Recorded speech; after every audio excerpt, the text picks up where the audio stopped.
Hey, we're coming to Russell 27 back here, and I'm going to break down all the Monty quotes that you actually find. There's even more that we didn't know about, and I would guess that there might be even more secrets within Gorod Krovi. This map is filled to the brim with not only amazing gameplay aspects, but tons of hidden story ones as well. So, as you guys know, you get to round 14 and 15, Dr. Monty will talk to you, and he'll have his little snarky remarks, so we'll play those as normal. I have been watching. I have seen each and every one of your misdeeds. I know who you are. Sounds ominous, doesn't it? Good, because it fucking is. The entirety of the universe is fractured and broken. Something that you clowns hold more than at least some degree of responsibility for. Guess what? You're gonna fix it. Look, just do what you usually do. Listen out for radios and things. I'll help wherever I can. Now, as soon as he's done talking on round 15, you can go over to the tank factory. And outside in the tank, floating in the air, there's actually a wisp just inside the missing head place of the tank. And you can shoot it, just spray a little bit, or get a sniper rifle, and you can shoot it just where I do on screen, and you'll activate the next sequence. This was found by Next Gen Tactics, a name I haven't heard in a long time, so good on Spider and his team for being able to find this. Very happy for them. Hello? Testing. Do you hear me? Testing. Actually, I don't know why I'm doing all this. I'm almost 100% certain that you can hear me. So let's not fanny about. Okay, where best to start? The universe is big, really big. So try to imagine the biggest thing that you can, and then imagine you're way off. It's 1,000,000,000 billion trillion zillion times bigger than that. Actually, don't worry about the size. It's fucking huge. We'll just leave it at that. More important than its humongous proportions is the fact that the universe is a living, breathing thing, ever-changing, ever-shifting, existing across and beyond time and space itself. With me so far? Now the next one will spawn inside spawn, but outside the map, to the left side if you're facing the door you'd buy to go into the map, or the right side if you're coming back toward the fountain. You'll go over to this little wheelbarrow, and you gotta do a little bit of a jump shot. It's not easy to shoot these, but once you do, he'll start talking to you again. All right, so you've got this universe, this big, changey, already volatile universe, and then you shatter it with a hammer, a metaphorical hammer, and it cracks and splinters into 1,000,000 other universes, all coexisting at exactly the same time. Do you have any idea how difficult that is to keep track of? I may be omnipotent, but I can't be everywhere. So this is one of the most important quotes we've heard in a long time. I'm gonna break this one down a little bit before we get into the next one, but really crazy quote in the sense that we're getting an idea and explain to us what Treyarch's interpretation of the multiverse is. Thank goodness it's not the BioShock Infinite version a lot of people interpreted for a very long time. And for all of you that didn't know that I've seen all one of you comment about it, good on you for being able to do that. But for the rest of us, how we explained it, and I'll do a separate whiteboard video later to really go into deep detail, but generally there's one universe in the middle. Some event or many events cause that one universe in the middle to splinter off into many other copycat universes that are just a little bit different, but all coexisting at the same time. This is where we have all this bleeding and all this other events occurring, and that's why everything is how it is. It makes perfect sense, makes every map canon, makes everything work well. That's why we can have zombies in 5, Dead Ops Arcade can exist. All that stuff can be real because of this newfound theory. We also know that Dr. Monty is a self-proclaimed omnipotent being, so it's interesting to see what role he'll have later on in Zombies, how he'll play on DLC 4, and if he's really this godlike status or not, because he seems to have extreme limitations. He can't be everywhere, he can't know everything, but somehow he's managing the universe. Very interesting how this is working out. Now, the next location is inside the supply depot. Go up to where you would ride the dragon, and you're gonna turn to your left, and you gotta jump up and get the shot off so you can see it outside the map. And this is apparently the final Monty Wisp, that's what people are calling it, or Monty Glowing Aurora that you can find on this map. So let's take a listen. Now, If it had been entirely up to me, you numbskulls would be the last people I would entrust with this, but due to factors outside my control, you're all I've got. I know there's a lot going on. I know it's a lot to take in, but the universe is deeply unstable right now, and things are going to get a lot worse before they get better. Crazy as things are, I will try my absolute best to give you all some one-on-one time, some good old-fashioned TLC. Do this right, and everything will be okay. Pinky promise. So this is really interesting because you hear outside his control, he couldn't choose different people to try and champion the universe and get it back together. He's also talking about how it's going to get even worse before it gets better, leading us to DLC 4 being a crazy endeavor and a lot of things to go wrong. Then he promises to talk to us one-on-one. So we will see how to do that, and I will explain it to you right now. Each character must be downed 3 separate occasions. Make sure you revive them once they go down, but he'll talk to each character 3 different times. A big shout out to Monty Talks, who helped me get the rest of these audios because it's become very frustrating to get them all clearly. You need to be host so it doesn't have this weird glitch that NGT experienced and many others have experienced to hear all the dialogue clear as day. We don't have the PC files yet, so we can't just rip them. We actually are getting them from in-game. So I really appreciate Monty Talks doing this for me. He's a good friend. You should go check out his channel down in the description. He helped get these and make this video possible. Otherwise, I would just be sitting here waiting and trying. Thank goodness I have these audio files. So let's start breaking them down because Monty isn't exactly what he seems. Nikolai Belinsky, this can't be easy for you, knowing what happened in Stalingrad. You'll be hard-pushed to find any historian who wouldn't list this in the top 10 all-time most horrible events in human history, even without the dragons. You may not have lived it, Nikolai, but you never forgot. No matter how hard you tried, you just didn't talk about it. I don't get that about you people sometimes. Your whole sense of reality is built only upon the things that are talked about. If it isn't said, it didn't happen. There are certain things that you can't ever change, Nikolai. All I ask is that you do the right thing. The right thing for everyone. What's very important in this sequence is Monty points out how he's not like us, that where history is written by what we talk about, history is written by the victors. It only happens if we say it happens. He talks about how horrible Stalingrad is. Even without the dragons in this alternate history, it's still a nightmare for Nikolai to experience all this stuff and how he buries it all. This starts to give us a distinction of what Monty really is. He is not all-powerful, he's some kind of omnipotent being, and he's not human at all. We've already had this whole Shadow Man thing take a twist on us and get tricked by him, so why should we believe Dr. Monty just because he's been giving us gumballs and drops and who knows what inside the game? I am now a little bit more concerned about Monty and helping him in DLC 4. I'm actually going to side with Richtofen at this point. After reviewing all these audio cues, it's definitely made me reconsider who the bad guy could be. All right, Tank. I'm going to need you to trust me, okay? You've done really well so far, but I honestly think it's going to be easier if I just talk you through some things. Now, let's be honest. You don't really know who you are, do you?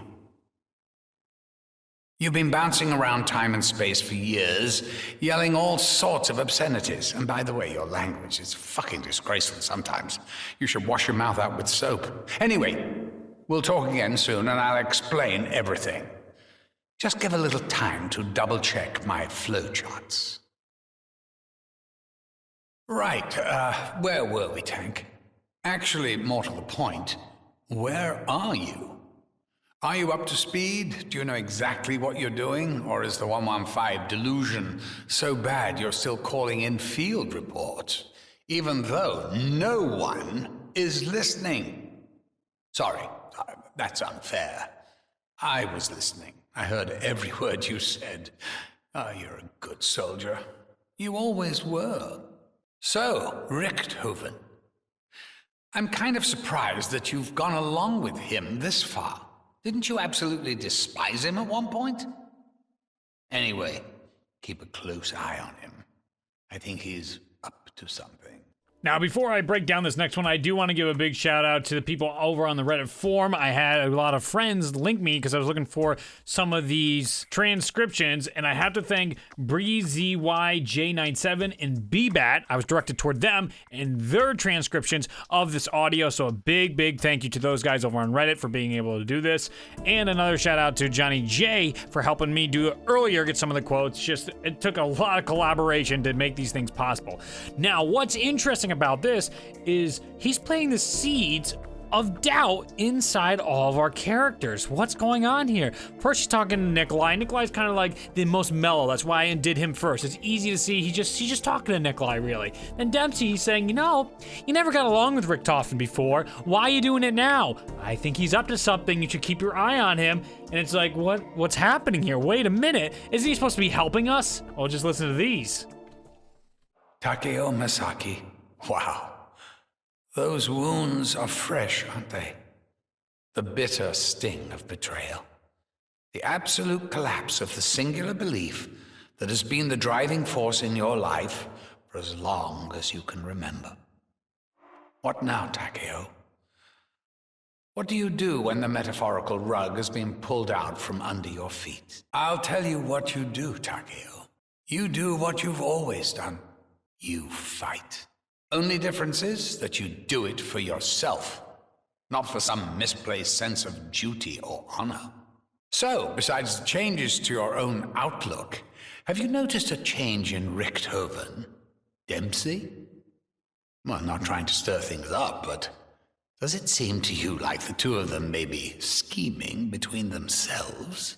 Excuse me, Dr. Monty? When is Dempsey and Richtofen scheming between one another? If you listen to the round-by-round quotes, they're arguing constantly with one another, trying to figure out what's going on. And the scarier part is, Richtofen doesn't know. But all of them in their 115 delusions have absolutely nuked the minds of our Origins characters. The closer they've gotten to victory here, the less they know about themselves, the less they know about what's going on. It's like experiencing Alzheimer's for these characters, and it's terrifying. What's going to happen in DLC 4? Are they even going to know what they're fighting for at that point? How easy will these characters be able to manipulate when they can't remember their objective, their goal to save the universe? This is going to shape up to be an exciting DLC 4. I can't believe he just turned around and he's trying to pin them against each other. I have to admit something to you, Edward. Something I've never, ever had to admit to anyone before. It's really quite embarrassing. You ready? Well, here it is.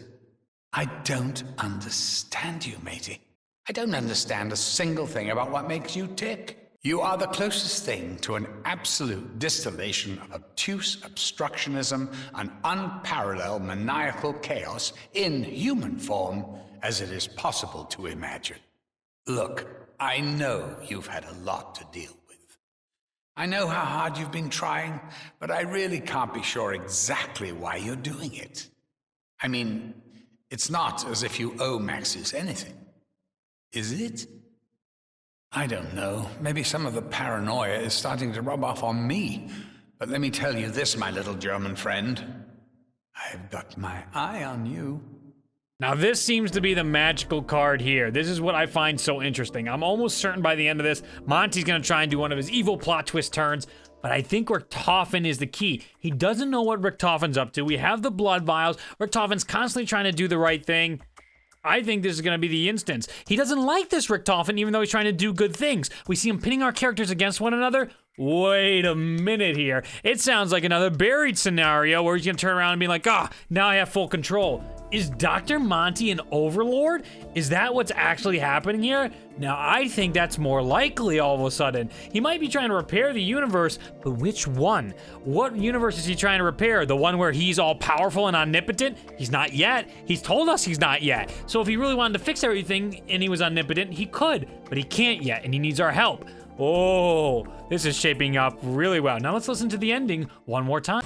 Okay, Nikolai, Dempsey, Takeo, I'm only talking to you right now. Richtofen, he can't hear me, so he's probably off doing his own thing right now anyway. No change there, I suppose. The good news is, you're nearly done. It'll soon be time to come to the house.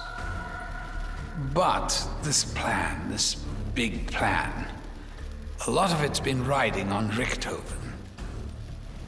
Before he caught up with you guys, he spent years traveling, searching out just the right versions of you. The ones who held the key to closing off the other dimensions. I think you know by now exactly what that entails. Point is, he's kind of surplus to requirements these days. He's been in the house for ages, but don't tell him. Anyway, it all makes sense when you get here. You'll see. Honestly, it's going to be fine. Oh, shit. I completely forgot to introduce myself. Oh, sorry. I'm Dr. Monty. Hello. So nice to see you all. Now, doesn't this all seem a bit fishy? Doesn't it seem like Dr. Monty is a master manipulator at this point? Look at this, talking to only certain people at certain times to see what's going on. I love what they've done with this. This is awesome what Treyarch has set up in the storyline, and it's really clear to me at this point, Dr. Monty's not the one to be trusted. Even Jason Blundell kept telling us, you know, you guys give Richthofen a bad rap. I mean, you brought in a character like this. I'm about to go with the lesser of two evils here. Richthofen might be experiencing Alzheimer's, but at least he's trying to do the right thing. We don't know the bag of evil in this one. We've seen Richthofen kill himself. We've seen him on this quest. He has a summoning key. He has ultimate power in his hands with the summoning key, yet he's not going crazy.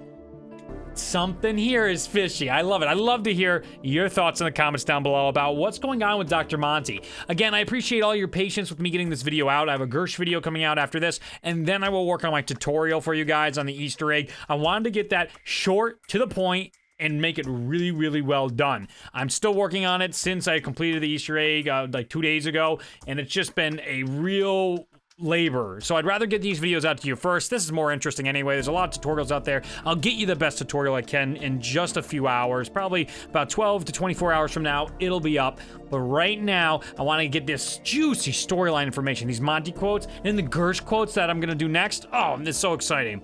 And I know you're probably sick to death of it, but on Monday is the last day of these pre-orders for the posters. You guys begged me to bring them back. We have more orders than we did last time, so I can see there's a demand. You guys really, really care about them, so you can get them right now. $45, $3.46 a piece.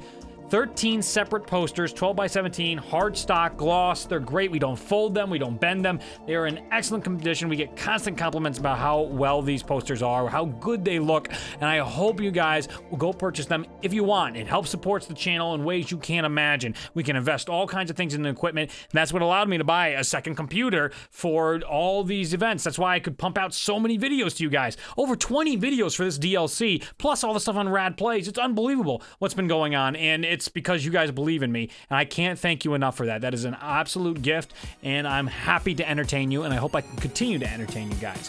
Thank you so much, and I will see you in the next video. Bye. Thank you so much to our Patreon supporters who make these videos possible, especially Kingdom Hops, Beefy, Brian, 117, Logan, and Davo. On screen, you can check out more Gorod Krovi videos. You can check out Dr. Monty Quotes and Gorod Krovi Ending Explained, raw footage of the boss fight if you just want to experience it yourself, and the ending cutscene. Thank you so much for watching, and I hope you all have absolutely wonderful days. Bye.